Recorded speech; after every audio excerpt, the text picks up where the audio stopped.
Ayan o. So sa unang span pa lang kompleto na. Bali yung pangalawa wala pa. Tinanggalan na ng mga scaffolding sa part na to.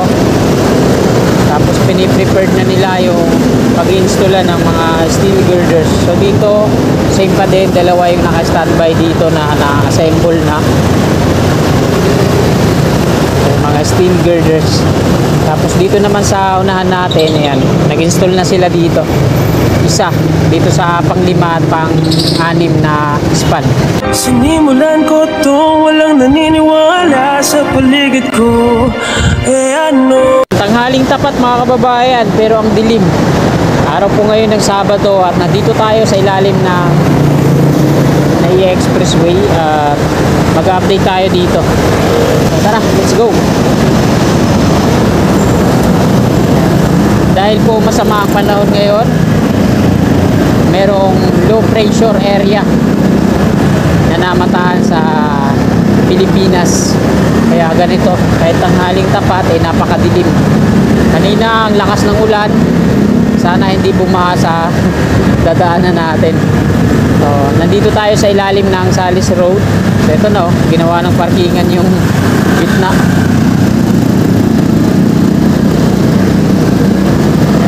Lahat na ng mga pier dito ay meron ng mga hazard markings. So, kakanan tayo dito, ikot tayo dun sa may Nichols para silipin naman natin yung off-ramp.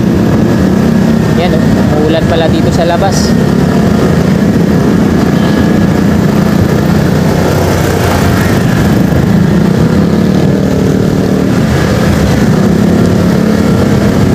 Kailangan natin makasilong sa ilalim ng Skyway.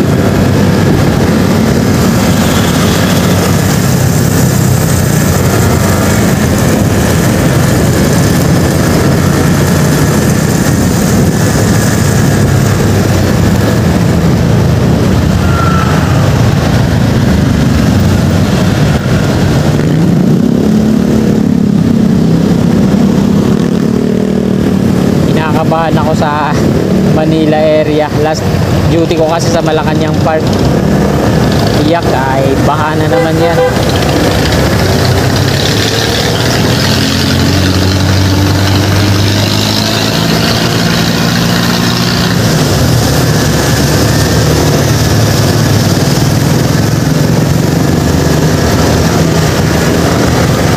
Yan, malapit na tayo sa off-ramp.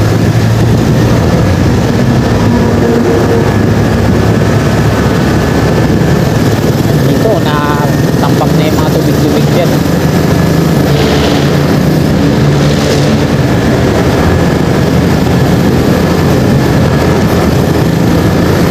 Harap po tayo ng Ninoy Aquino International Airport yan, kaliwa.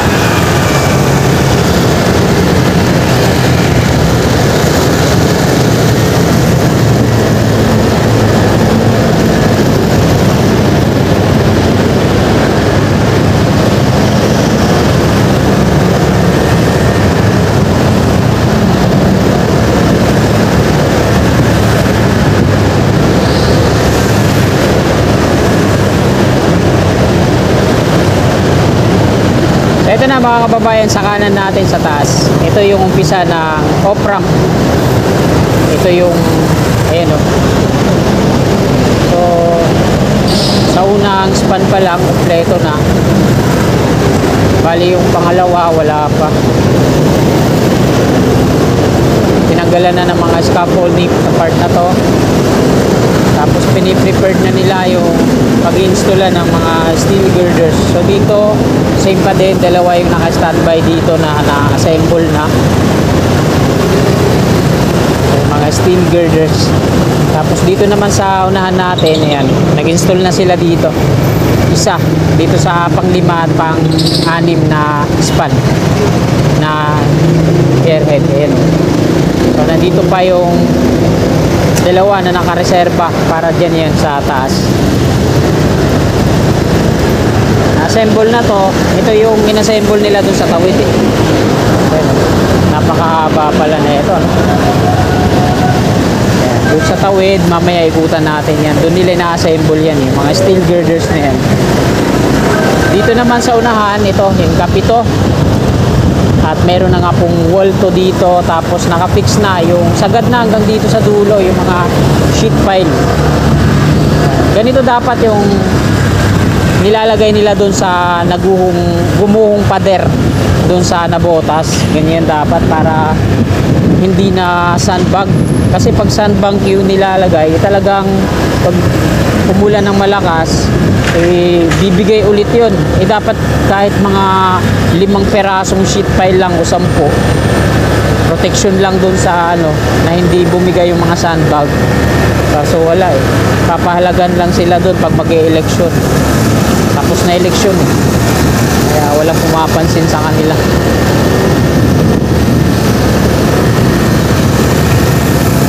Ayan, nandito na ulit tayo mga kababayan. Yan, dami mga steel girders na nandito ngayon. Galing yan dito sa loob. So dito nila ina-assemble yan kasi mahaba nga yung espasyo dito. Saka pahaba yan bago nila dalhin dun sa dulo. Yan, sa ika-5 at ika-6 na pierhead nila ini-install yan. So silipin ulit natin dito. Ayan sagad na yung mga sheet pile na yan hanggang dito sa dulo. Ito yung ikapitong pier column. Andyan yung mga macro geo foam. Ayan yung itatambak nila pa slide para maging rampa pababa. Tapos lalagyan nila ng beam sa taas.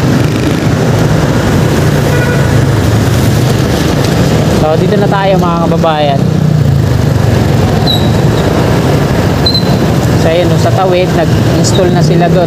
Bali kalawang span ng installation ng steel girders.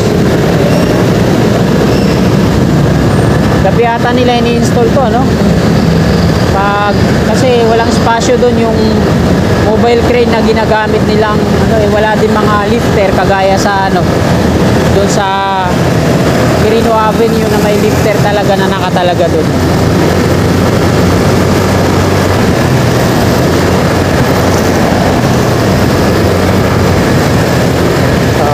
Balik na tayo dito sa Villamor Air Base. Ako ngayon papasok.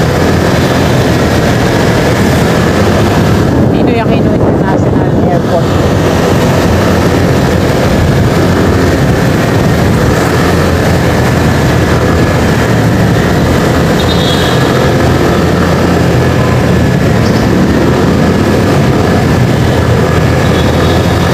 Parang signage ng naiyak yun galing sa taas, nahulog siguro papunta dito sa baba. Nakita niyo yung kanina doon sa biyak na sidewalk sa kanan.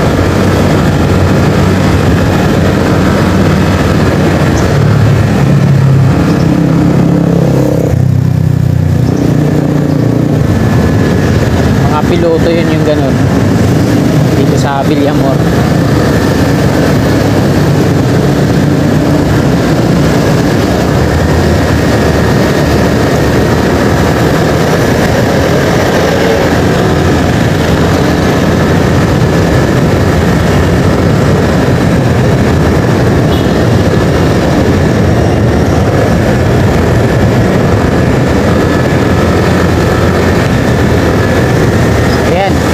Sa harapan natin yung PAF Aerospace Museum. Sana makapasok tayo. Wala pa akong decals. Mahirap kasi dito pumasok pag wala kang decals. Iwan lisensya.